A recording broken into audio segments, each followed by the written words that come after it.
আসসালামু আলাইকুম সুপ্রিয় শিক্ষার্থী বন্ধুরা, কেমন আছো তোমরা সবাই? আশা করছি আল্লাহর রহমতে সবাই ভালো আছো। তো আমিও ভালো আছি। তো তোমাদের আজকের দশম শ্রেণীর গণিত ক্লাসে সবাইকে স্বাগতম। আজকেও আমরা তোমাদের যে প্রি ফাইনাল এক্সামিনেশন হয়েছিল সেখানকার যে প্রশ্ন ছিল সেই প্রশ্নের সলভিং নিয়ে আলোচনা করব। তো সেখানে একটা গুণোত্তর ধারার প্রশ্ন ছিল। প্রশ্নটা ছিল এরকম: একটি গুণোত্তর ধারার প্রথম পদ এ, সাধারণ অনুপাত আর, ধারাটির চতুর্থ পদ -2 এবং নবম পদ 8√2। উপরোক্ত তথ্যগুলোকে দুটি সমীকরণ আকারে প্রকাশ করো। ধারাটির 12তম পদ নির্ণয় করো। ধারাটি নির্ণয় করে প্রথম 7টি পদের সমষ্টি নির্ণয় করো। তো এই তিনটে প্রশ্ন উত্তর খুব সহজেই তোমরা অনেকেই করতে পেরেছো, তবে অনেকেই কিছু কিছু জায়গায় ভুল করেছো। তো সেই ভুলগুলো কোথায় কোথায় করেছো ম্যাক্সিমাম স্টুডেন্ট, এবং সেগুলোকে কিভাবে আমরা প্রতিকার করতে পারি সে বিষয় নিয়ে আজকে আমাদের এই ক্লাসটা হবে। তো তার আগে একটু দেখে নেওয়া যাক যে অঙ্কটা কিভাবে করতে হয় আর কি। তো প্রশ্নে বলা আছে একটি গুণোত্তর ধারার প্রথম পদ এ, সাধারণ অনুপাত আর। তো সেটা আমরা দেওয়া আছে, লিখে ফেলি। ক দেওয়া আছে প্রথম পদ এ। প্রথম পদ হচ্ছে তোমার প্রথম পদ এ, আর সাধারণ অনুপাত অন্তর থাকলে হবে সমান্তর ধারা, আর অনুপাত যেহেতু এটা গুণোত্তর ধারা, সাধারণ অনুপাত দেওয়া আছে আর। আচ্ছা, চতুর্থ পদের মান দেওয়া আছে হচ্ছে -2। চতুর্থ পদ সমান সমান কি? চতুর্থ পদ সমান সমান দেওয়া আছে -2। চতুর্থ পদের সূত্র আমরা কি জানি? a r⁴ - 1 সমান সমান -2। তাহলে a r⁴ সমান সমান -2। এটা একটা আমার সমীকরণ, এটা একটা সমীকরণ দিলাম, এটার নাম দিয়ে দেওয়া এক। আর একটা আমি পাশাপাশি লিখতেছি, তোমরা নিচে নিচে লিখবে। তো দেওয়া আছে যে নবম পদ 8√2। নবম পদ 8√2। তো নবম পদের সূত্র কি জানি? a r⁴ 9 - 1 সমান সমান 8√2। তাহলে হবে a r⁴ সমান সমান 8√2। এটি হচ্ছে দুই সমীকরণ। এই দুটি সমীকরণ এভাবে লিখে দিলেই কিন্তু তোমরা পুরোপুরি 2 মার্ক পেয়ে যাবে। এটা একটা অ্যান্সার, এটাও একটা অ্যান্সার। আচ্ছা, এখন বলা হচ্ছে ধারাটির 12তম পদ নির্ণয় করব। 12তম পদ কিভাবে নির্ণয় করব? আচ্ছা, তার আগে যে দুটি সমীকরণ পেলাম, 12তম পদ বের করতে আমার আর এর মান প্রয়োজন হবে। আর মানে সাধারণ অনুপাতটা কত? তো আর এর মান বের করতে গেলে এই দুটো সমীকরণ থেকে আমরা ক্যালকুলেশন করে আর এর মান বের করব। এই আর এর মান পেলে তোমরা আমরা এই 12তম পদটা বের করতে পারবো। তো ক হতে এটা খ অ্যান্সার। তো এই সমীকরণ 1 এবং 2, মানে এই 2 আর 1 এটা ভাগ করব। 2/1 হতে পাই। 2 নম্বর সমীকরণ হচ্ছে a r⁴ যে এইটা, আর 1 নম্বর সমীকরণ হচ্ছে a r⁴ এটা। a r⁴ মান হচ্ছে 8√2 আর a r⁴ মান হচ্ছে -2। আচ্ছা, এটা ভাগ করলে কি পাবো? a কাটা যাবে, আর আছে 8টা, আর আছে এখানে 3টা, কাটাকাটি করলে থাকবে হচ্ছে 5টা। এখান থেকে যে 3টা চলে যায় বিয়োগ। আচ্ছা, এবার 2 দিয়ে যদি 8কে আমরা কাটাকাটি করি, 2 কে 2, 4 2 8, ভাব হচ্ছে -4√2। আচ্ছা, এখন r⁵ বা r⁵ এই 4√2কে আমরা কিভাবে লিখতে পারি? আচ্ছা, তার আগে তোমাদের একটু জানা দরকার, যেমন √2 দুইটা √2 মিলে হয় কত? একটা 2।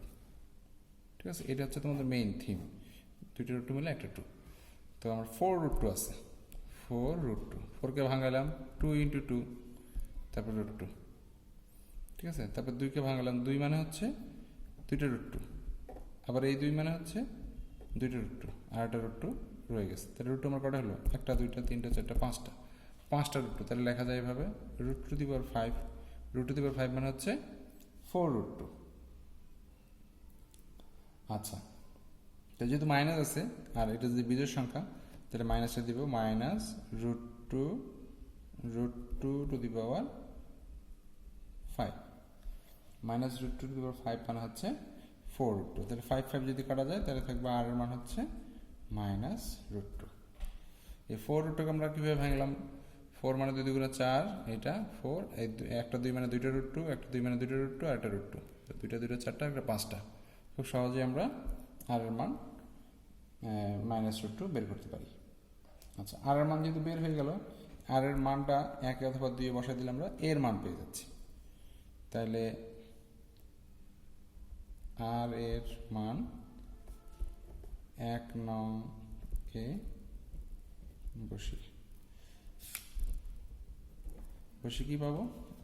এর মান আছে, আর এর মান হচ্ছে minus root two power cube সমান সমান মাইনাস টু।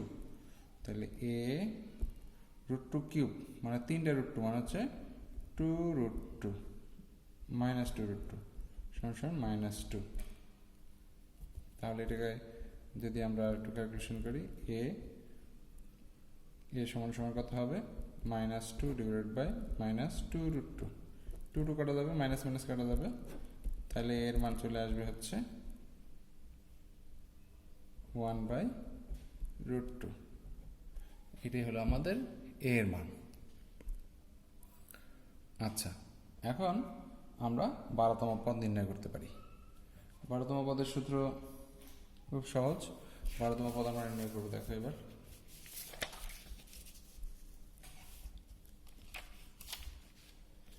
আচ্ছা, 12তম পদ। 12তম পদটা কি? 12তম পদ হচ্ছে এ আর টু দি পাওয়ার 12 মাইনাস 1 সমান সমান এ আর টু দি পাওয়ার 11। তো এ আর টু দি পাওয়ার 11 সে মানটা এবার আমরা বসিয়ে দিব। এ আর টু দি পাওয়ার 11 মানে কত? এর মান হচ্ছে, এর মান কত পেয়েছিলাম? এর মান হচ্ছে 1 বাই রুট টু, আর আর মান হচ্ছে মাইনাস রুট টু। এই দুইটা মান আমরা বসাই দিব। এর মান হচ্ছে 1 বাই রুট টু, আর আর মান হচ্ছে মাইনাস রুট টু। এর পাওয়ার হচ্ছে, আর এর মান যেহেতু 11, এর পাওয়ার হচ্ছে 11। আচ্ছা, এখন এখানে নিচে আছে একটা রুট টু আর উপরে আছে 11টা রুট টু। তাহলে একটা যদি আমরা কেটে দিই তাহলে থাকবে হচ্ছে রুট টু টু দি পাওয়ার 10। আচ্ছা, আর এই মাইনাসটা কিন্তু সামনে নিয়ে নিলাম। আচ্ছা, রুট টু দি পাওয়ার 10 মানে কত? মানে 10টা রুট টু। 10টা রুট টু মানে একটা টু মানে হচ্ছে তোমার 2টা রুট টু। তাহলে 10টা রুট টু মানে কটা আসবে? একটা টু মানে 2টা রুট টু যদি হয়, তাহলে 2টা রুট টু মিলে একটা টু হয়, 2টা রুট টু মিলে একটা টু, তাহলে 10টা রুট টু মিলে হবে 5টা টু। খুব সহজ। 2টা রুট টু মিলে একটা টু, তাহলে 10টা রুট টু মিলে হবে 5টা টু। আর যদি না বুঝে থাকো তাহলে তোমরা পুরোটাই লিখে ফেলবা। রুট টু 10টা, 1 2 3 4 5 6 7 8 9 10। এই যে 2 একটা, এই একটা, এই একটা, এই একটা, এই একটা, দেখো 1 2 3 4 5, 5টা 2 মানে হচ্ছে 2 to the power 5। 2 to the power 5 মানে হচ্ছে 2 দুগুণে 4 দুগুণে 8 দুগুণে 16 দুগুণে 32। 2 টু দি পাওয়ার 5 মানে হচ্ছে 32। তাহলে এটার মান হচ্ছে মাইনাস 32। এটাই তোমাদের অ্যান্সার। অথবা তোমরা ক্যালকুলেটর ব্যবহার করে খুব সহজেই মানটা বের করতে পারবে, বা হাতে করলেও করতে পারো। আচ্ছা, এখন আমরা গ নাম্বার প্রশ্নটাতে যাব। গ নাম্বার প্রশ্ন হচ্ছে ধারাটি নির্ণয় করে প্রথম 60টি পদের সমষ্টি নির্ণয় করো। 60টি পদের সমষ্টি আমরা অনেকেই নির্ণয় করতে পারছো। তো ধারাটা প্রথমে নির্ণয় করতে হবে। ধারাটা নির্ণয় করার নিয়ম হচ্ছে, প্রথমে হচ্ছে ধারার যে সূত্র, ধারা প্রথমে এ, তারপরে এ আর স্কোয়ার, এইভাবে যাবে ধারাটা। তো এর মান হচ্ছে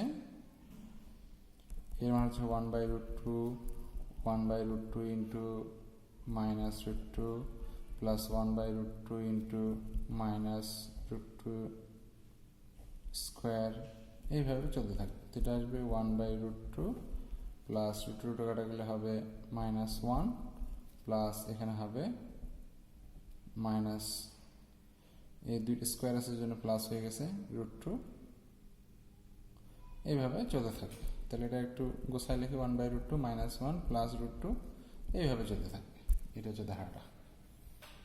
আচ্ছা, এবার 60টি পদের সমষ্টি নির্ণয় করব। 60টি পদের সমষ্টি। 60টি পদের সমষ্টি কিভাবে নির্ণয় করব? আমরা সমষ্টির সূত্র কি জানি? সমষ্টির সূত্র হচ্ছে S7, মানে 60টি পদের সমষ্টি 1 - r⁷ ডিভাইডেড বাই 1 - r। আচ্ছা, তো এটা এখন আমরা অ্যাপ্লাই করব।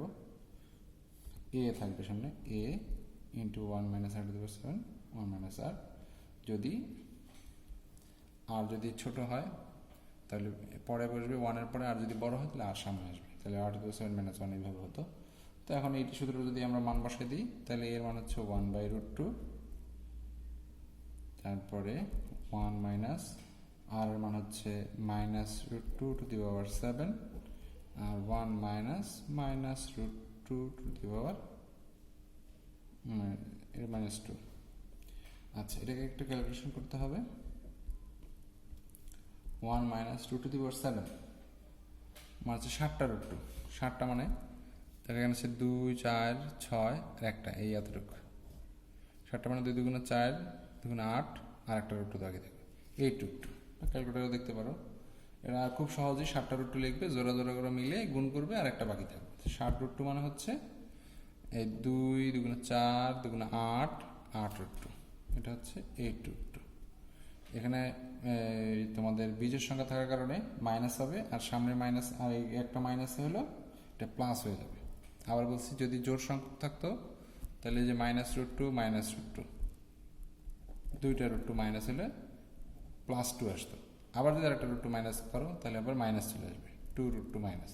তাহলে বিজোড় থাকলে হলো মাইনাস হবে, আর পাওয়ার যদি জোড় থাকে সেক্ষেত্রে প্লাস হবে।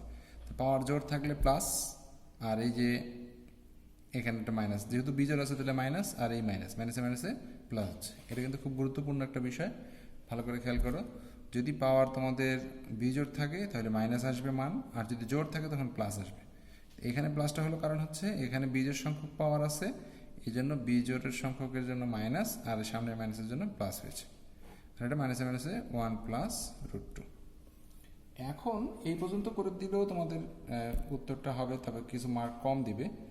এখন যে কাজটা করতে হবে, আমাকে নিচে থেকে রুটটা সরাইতে হবে।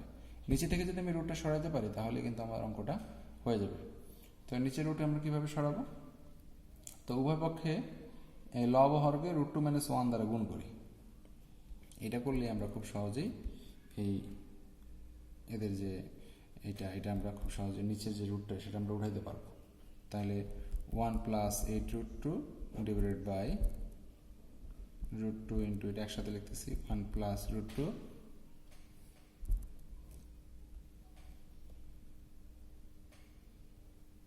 এবার গুণ করব হচ্ছে এইটা দিয়ে √2 - 1, এখানেও √2 - 1, কিন্তু এই যে √2 + 1 এটার বিপরীতটা দিয়ে গুণ করবো যাতে এটা স্কয়ার মাইনাস b² সূত্র পড়ে, যাতে এটা ভ্যানিশ হয়ে যাবে মাঝখানে রুটটা, আর এটা একটা মান পাওয়া যাবে। এটার সব ক্ষেত্রেই তোমাদের এরকম যখন সংখ্যা চলে আসবে তখন তোমরা এইখানে যেই ব্যাপারটা থাকবে এটার অপোজিটটা দিয়ে গুণ করবে। 1 + √2 ছিল, এই √2 - 1 দিয়ে গুণ করছি, মাইনাস প্লাসে মাইনাসে এটা চেঞ্জ হয়ে যাবে, স্কয়ার মাইনাস b² সূত্র পড়ে চেঞ্জ হবে। সূত্রটা হচ্ছে যেটা থাকবে সেটা অপোজিটটা দিয়ে গুণ করে দিতে হবে। আচ্ছা, তাহলে এটা থাকলে হচ্ছে, এটা যদি আমরা একটা গুণ করে দিই এটার সাথে, এটা √2 সাথে 1 গুণ করলে √2 মাইনাস 8√2 সাথে √2 যদি গুণ করি তাহলে √2 মানে হচ্ছে 2, আর 2 × 16,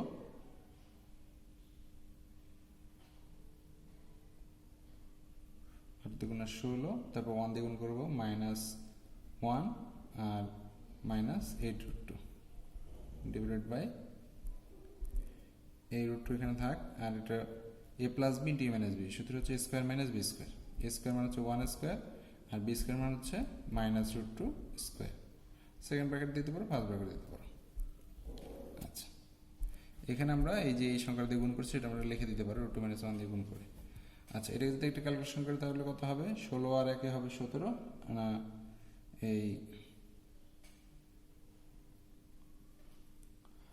এইখানে ক্যালকুলেশন করবো 8 2 16, এটা হবে প্লাস, এটা প্লাস হবে কারণ হচ্ছে এই যে 8√2 প্লাস √2 প্লাস প্লাস।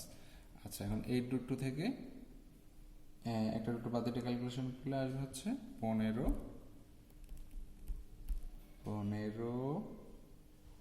মাইনাস 7√2।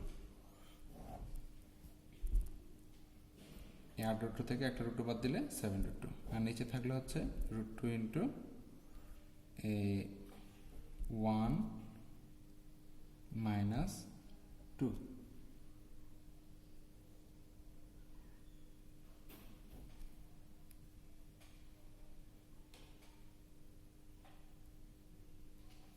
যেহেতু এটা মাইনাসটা আমরা √2 - 1 দিয়েছিলাম, তাহলে এটা স্কোয়ার মাইনাস বি স্কোয়ার সূত্র হবে, এইটা হবে √2 আর এটা হবে -1 স্কোয়ার, তাহলে √2 স্কোয়ার -1 হবে।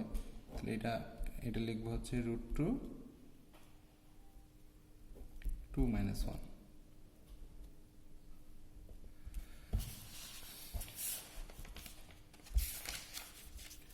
একটু খেয়াল করার চেষ্টা করো, এই জিনিসটা আমি আবার করতেছি একটু।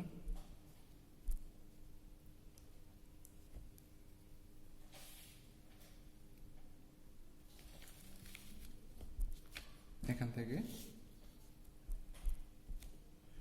15 মাইনাস 7√2 ডিভাইড বাই এটা হবে √2 into square minus B square, মানে হচ্ছে √2 স্কোয়ার মানে হচ্ছে 2 - 1।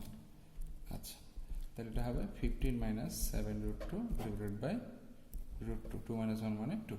নিচে আমি রুট রাখবো না, এটাই হচ্ছে আমাদের মেইন কথা। এখানেও উত্তর অনেকে দিয়েছো, এটা ভুল হবে। তো নিচে যদি √2 না রাখি তাহলে আরেকটা √2 দিয়ে উপরে নিচে গুণ করে দিতে হবে। তাহলে 15 মাইনাস 7√2 ডিভাইড বাই √2, আরেকটা √2 দিয়ে উপরে নিচে গুণ করে দিলাম, √2 দিয়ে গুণ করে দিলাম। তাহলে হবে এই 15√2 আর মাইনাস √2, আর এই যে √2 যদি গুণ করি এই দুইটা √2 মিলে একটা 2 হবে, তাহলে 7 2 14 আর নিচে হচ্ছে 2। তো এই যে মানটা চলে আসলো, এটাকে আমরা এইভাবে লিখতে পারি হাফ ইন্টু 15√2 মাইনাস 50। এটাই আমাদের অ্যান্সার। তো সবসময় মনে রাখবে যে নিচে রুট রাখা যাবে না, তাহলে আমরা খুব সহজেই এটা করতে পারবো। আবার একটু এটা বলে দিচ্ছি, দেখো 60টি পদের সমষ্টি, এটা 1 minus r two the power 7 1 minus r এর মান বসা দিলাম -2 to the power 7, 2 to the পাওয়ার 7 মান আসে 8√2 আর এটা মাইনাস মাইনাসে প্লাস, যেহেতু এটা মাইনাস বীজের সংখ্যা মাইনাস ছিল, মাইনাসে মাইনাসে প্লাস হয়েছে। এবার √2 - 1 দিয়া এখানে যেটা আছে 1 প্লাস √2, এটার অপোজিটটা দিয়ে গুণ করতে হবে। √2 - 1 √2 - 1 উপর পাশে গুণ করে দিলাম, তাহলে স্কোয়ার মাইনাস বি স্কোয়ার সূত্র পড়বে a plus B into minus B, সূত্র স্কোয়ার মাইনাস বি স্কোয়ার। তো এই দুটো গুণ করে দিলে এরকম আসে আর স্কোয়ার মাইনাস বি স্কোয়ার, তাহলে 15 মাইনাস 7√2 বাই √2 2 - 1 মানে 1, আর নিচে আরেকবার √2 ছিল, এই জন্য √2 দিয়ে আবার গুণ করে দিলাম, দুইটা √2 মানে একটা 2 হলো, 15√2 মানে 14 বাই 2। আশা করছি বুঝতে পেরেছো, বুঝতে না পারলে আবার আমাকে কমেন্টস করে জানাবে। তো আজকে ক্লাসটা দেখার জন্য সবাইকে ধন্যবাদ।